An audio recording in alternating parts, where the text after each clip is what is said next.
오늘 창세기 23장 16절부터 20절까지 말씀을 통해서 멀리 보며 산 인생, 멀리 보며 산 인생이란 제목으로 말씀을 증거하겠습니다. 제가 읽기는 16절부터 읽었지만 본문은 실제로는 23장 전체가 오늘 설교 본문입니다. 창세기 23장은 우리가 익히 아는 대로 사라의 죽음과 그 사라의 장례식과 관계된 내용들을 기록하고 있습니다. 이 사건은 아브라함이 모리아산에서 이삭을 바쳤던 그 시간으로부터 약 20년 정도의 세월이 지난 것입니다. 그래서 사라의 나이는 127세, 그리고 이삭은 벌써 37살이 되었을 때 일어난 사건입니다. 사라는 놀랍게도 성경에서 한 여자의 죽음과 그 죽음에 대한 그 나이와 이런 것들을 구체적으로 언급한 아주 특별한 최초의 여성입니다. 이것은 성경에서 사라라는 한 여인이 죽었다 하는 것보다 훨씬 더 깊은 의미가 있음을 사라의 죽음에 부여하고 있다는 사실을 알 수가 있습니다. 이제 이 사라의 죽음으로 창세기는 아브람과 사라의 시대에서 그의 자손인 이삭과 며느리인 리브가의 시대로 넘어가고 있는 이 전환을 알려주는 사건이기도 합니다. 근데 참 놀라운 것은 창세기 23장이 사라의 죽음을 다루고 있는데 정작 그 초점은 사라의 죽음이 아니라는 거예요. 성경을 여러분 차근차근 읽어보십시오. 창세기 22장에 아브라함의 순종을 다루고 있는데 끝에 가보면 정작 하고 싶은 얘기는 아브라함의 순종이 대단했다가 아니라 우리 하나님이 어떤 하나님인 줄 아느냐? 우리 하나님은 여호와 이레의 하나님, 준비하시는 하나님이다라는 것으로 설명함으로 끝이 납니다. 아브라함이 고백하고 후대의 사람들도 이것을 고백했다. 그래서 순종의 사건이 초점이나 결론이 아니라 하나님이 어떤 하나님인지를 다시금 깨닫고 확인하고 또 다른 차원에서 눈을 열어주는 것으로 그 사건이 마무리가 됩니다. 오늘 창세기 23장은 사라가 죽었다는 거예요. 그리고 사라의 장례식을 치른다는 거예요. 근데 대부분의 내용은 무엇을 다루고 있느냐면 놀랍게도 땅을 아브라함이 샀다 하는 것을 다루고 있고 실제로는 그것을 강조하고 있는 본문이라는 거예요. 그래서 여러분이 익숙한 본문을 항상 겸손하게 한 번도 읽지 않은 것처럼 읽으실 필요가 있습니다. 그래야 이런 본문들이 정확하게 보이고 새롭게 깨달아집니다. 아브람과 사라의 인생을 한 3가지 정도로 정리가 될 수 있습니다. 아브라의 인생 그렇지만 실제로는 부부니까 함께한 인생이거든요. 그럼 사라가 죽었지만 아브람과 사라가 함께했던 그들의 인생, 믿음의 길을 한 3가지로 정리할 수 있는데 첫 번째는 그들의 인생은 나그네 인생이었다 하는 것입니다. 아브람은 철저히 나그네로서의 삶을 살았습니다. 그렇다면 그의 아내인 사레도 역시 아브람과 함께 나그네 인생을 살았습니다. 오늘 23장 4절에 보면 또 아브라함이 스스로 23장 4절에 이렇게 고백합니다. 나는 당신들 중에 나그네요 거류하는 자이니이다. 아브라함이 스스로 나는 이 가나안 땅에 산 지가 오래되었지만 이 땅에서 나그네로 살고 있는 사람입니다. 아브라함 스스로가 그렇게 고백을 또한 하고 있습니다. 갈대아 우르를 떠나 하란을 거쳐 가나안 땅으로 갔다가 애굽으로 갔다가 다시 가나안 땅으로 돌아옵니다. 오늘날로 말하면 이란으로 갔다가 이라크로 갔다가 애굽으로 갔다가 이스라엘로 갔다가 합니다. 근데 성경에 보면 가나안 땅에 살면서도 한 곳에 정착해 있지 않고 가나안 땅에서도 계속 옮겨 다니며 살았다고 성경은 기록하고 있습니다. 여러분, 아브라함은요 어마어마한 부자입니다. 아브라함은 일단 무엇으로 확인할 수 있냐면 창세기 13장에 소돔과 고모라 땅에 전쟁이 터졌을 때 아브라함이 자기 집에 있는 종 315명을 끌고 그 전쟁에 참전하잖아요. 여러분, 자기 집에 종이 315명이 있었다. 먹이고 입히고 재우고, 이게 보통 살림이 아니라는 거예요. 그러니까 아브라함은 우리가 생각하는 부자가 아니라 어마어마한 부자입니다. 근데 이 엄청난 부자인 아브라함이 그 대식구들을 끌고 한 곳에 정착하면 편하고 더 많은 것을 누리고 살아갈 수 있었을 것입니다. 근데 아브라함은 기꺼이 나그네의 인생을 택합니다. 굳이 한 곳에 정착하지 않고 사건마다 장소를 옮겨 삽니다. 아브라함의 신앙 고백은 결국 뭐냐면 내가 어마어마한 축복을 받고 상상을 초월하는 부자이지만 그럼에도 불구하고 이 땅이 다가 아닙니다. 이 땅은 결코 영원하지 않다라는 것을 자기 삶으로 끊임없이 고백하고 있었다는 사실입니다. 말로만 나는 천국을 사모해, 내 인생의 천국이 너무 중요해, 말로만 그런 것이 아니라 나그네 삶을 삶으로써 증명하고 실제로는 삶으로 고백하며 드러낸 사람입니다. 참 믿음이라는 것은 결국 뭘까요? 아브라함의 삶을 비춰보면 결국 참 믿음은 이 땅에 살지만 항상 나는 언젠가는 하나님이 나를 부르셔서 영원한 나라로 옮겨갈 사람이다, 이거를 항상 기억하며 살아가는 것이 참 믿음의 사람입니다. 이 땅에 기쁜 일이 있던 행복한 일이 있던 어마어마하게 쌓아놓고 살던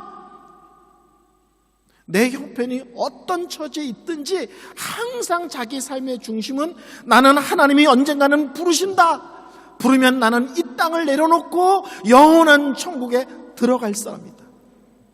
그리고 거기서 끝나지 않고 언제든지 하나님이 부르시면 그 하나님 앞에 부끄럽지 않은 모습으로 설 것이다.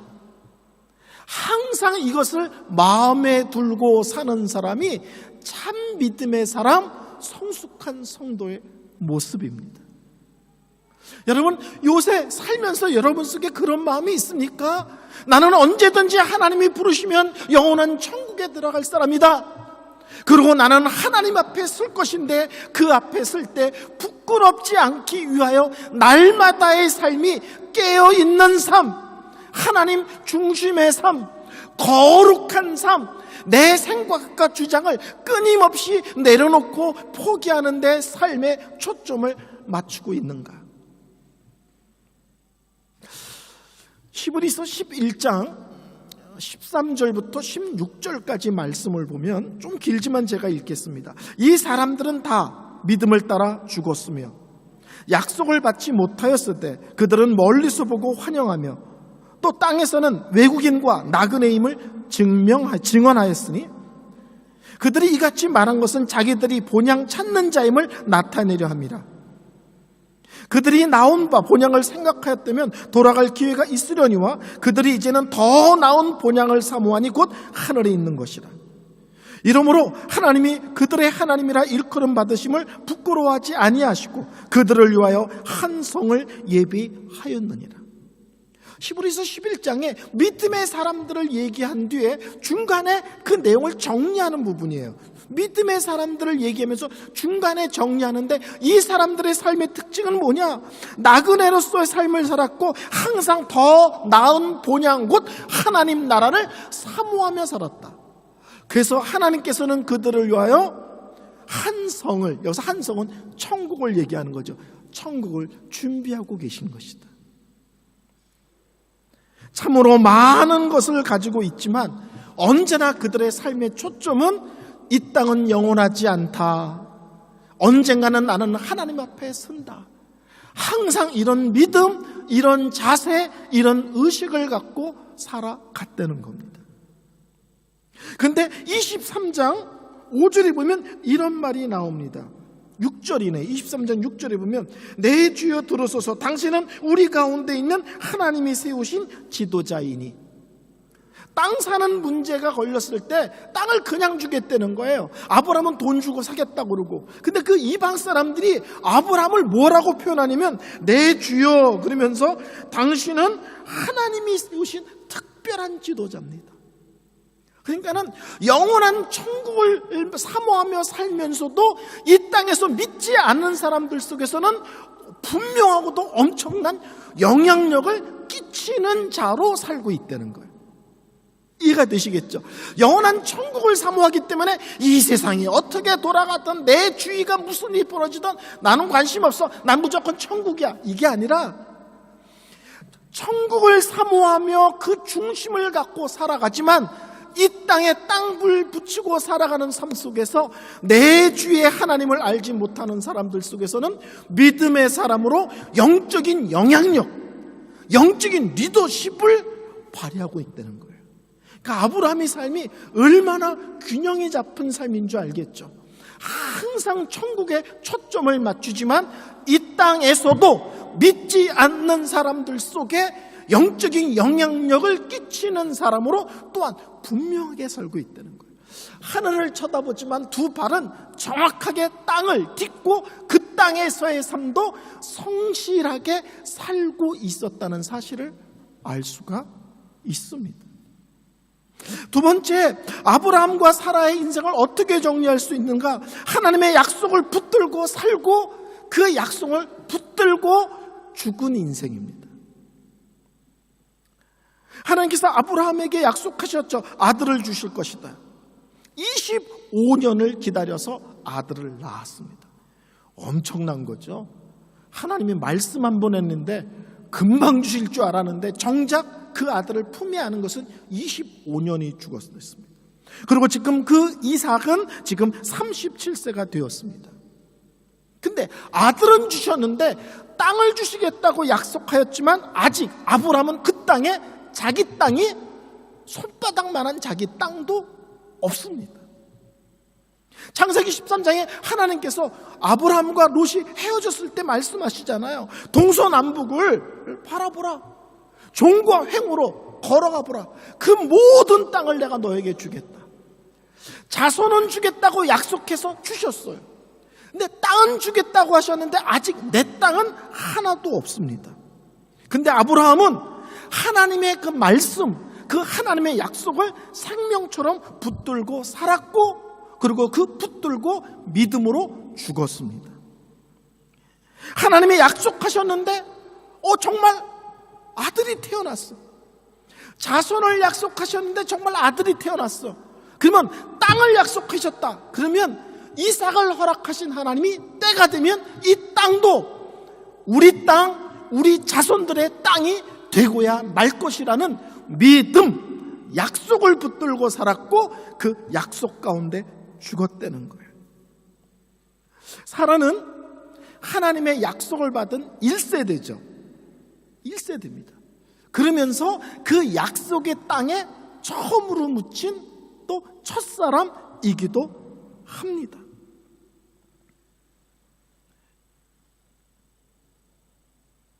아브라함과 사라는 이 땅에서 다 누리지 않았어요. 주신 약속이 자기 안에서 다 이루어지지 않았어요. 근데 아브라함과 사라는 자기에게 하나님이 그런 영광스러운 것을 약속하셨다는 사실만 갖고도 충분히 감사하고 충분히 만족하며 살았습니다. 우리는 하나님이 나에게 약속한 것이 당장 내 눈에 다 이루어져야만 된다고 생각하는데 아브라함의 인생 속에서 어떤 부분은 자기가 살았을 때 이루어지고 어떤 부분은 자기가 죽은 뒤에 이루어집니다. 근데 아브라함은 왜 어떤 것은 내가 죽은 뒤에 이루어지시나요? 라고 말하지 않고 나에게 하나님이 그런 것을 약속하셨다는 사실 자체를 복과 영광과 기쁨과 감사의 조건으로 삼고 살다가 죽었다는 거예요. 내가 무엇이 간데 하나님이 찾아오시고, 내가 무엇이 간데 하나님이 말씀하시고, 내가 무엇이 간데 하나님이 나에게 이런 엄청난 약속을 하시는가? 나를 그런 존재로 대하고 만나주심 자체를 복과 영광으로 알고 살았다는 거예요. 세 번째, 아브라함과 사라의 인생은 다음 세대를 준비하는 인생을 살았습니다. 여러분 창세기 23장 다 읽어보셨죠? 여기서 재미있는 것은 아브라함이 자기 사라를 장례식을 치르려고 그러는데 땅이 없어. 근데 그 동네 사람들이, 이방인들이 땅을 공짜로 주겠다고 자꾸 우겨요. 여러분, 땅이 필요한데 그장 주겠대. 정말 감사합니다. 은지 시간 되면 식사라도 한번 대접할게요. 그리고 우리 같으면 넙죽 받을 것 같잖아요. 근데 놀라운 일이 있는데 세 가지입니다. 첫째는 값을 무지하게 비싸게 치고 그 땅을 삽니다. 400세겔이에요. 400세겔. 16절을 보면 그렇죠? 상인이 통용되는 은 400을 달아 에글론에게 주었더라. 쉽게 말하면 바가지 쓴 겁니다. 그 당시 사람들의 1년 연봉이 5세겔에서 많이 받는 사람은 10세겔이래요. 그 5세겔로 계산하면 58이잖아요. 58이 40. 그러면 80명의 1년치 월급이에요.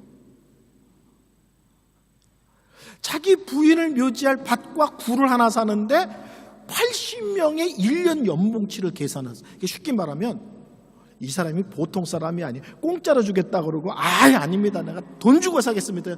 그래요? 그러고서는 부르기를 엄청나게 부른 거예요. 세상 말로 하면 사기당한 것처럼 보입니다. 근데 실제로는 아브라함 쪽에서는 이유가 있는 거예요. 두 번째는요, 18절인데 그것이 뭐냐면 이 해족속 모든 사람이 보는 가운데 아브라함의 소유로 확정집니다. 두 사람이 거래만 하지 않고 많은 사람들이 보는 앞에서, 쉽게 말하면 증인들을 세워놓고 이제부터 이 땅은 아브라함의 땅이라는 것을 확정지어 버립니다. 누구도 굴말 못하게. 그 다음에 이제 19절부터 20절 되면 드디어 아브라함의 땅이 되고 그곳에 사라를 장례시킵니다. 이게 왜 중요하냐면요, 첫째는 이 공짜로 줬을 때 어떤 문제가 생기냐면 나중에 자손들이 그 땅 도로 내놔 그러면 언제든지 도로 내놔야 됩니다. 그렇기 때문에 아브라함은 굳이 돈을 주고 그 땅을 산 겁니다. 그럼 두 번째 문제, 공짜가 아니고 돈 주고 샀다. 근데 바가지 썼잖아. 아브라함이 몰라서 그렇게 준 것이 아니라 일부러 그렇게 한 것입니다. 왜냐하면 너무 값이 싸면 그 자손들이 그 돈을 언제든지 들고 와서 계약을 취소하자고 할 수 있대요. 그 당시 법이. 자손들이 공짜면 도로 내놔 그럴 수 있고, 돈을 지불했어도 자손들이 다시 그 땅을 달라고 그 돈을 준비해 가져오면 그 땅을 물려줘야 되는데, 아브라함이 엄청난 돈을 주고 삼으로써 나중에 후대 자손들이 그 어마어마한 돈을 들고 와서 그 땅을 탐하지 못하도록 일부러 엄청난 돈을 지불해버린 거예요.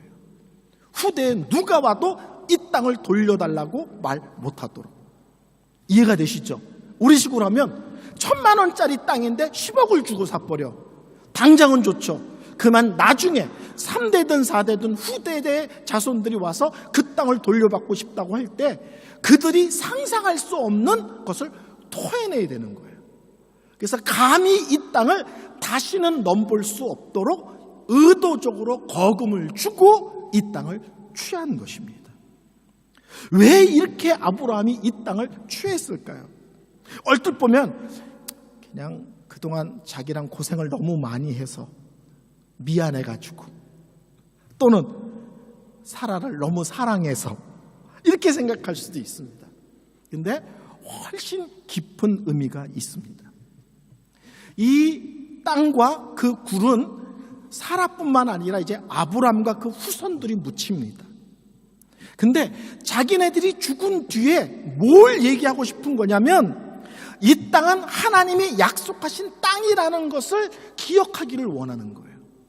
그 가나안 땅에 자기네들이 돈 주고 산 땅에 아브람과 사라가 묻힘으로써 후대 사람들에게 이 땅은 하나님이 약속하신 땅이라는 것을 끊임없이 놓치지 않고 살도록 하기 위한 것입니다.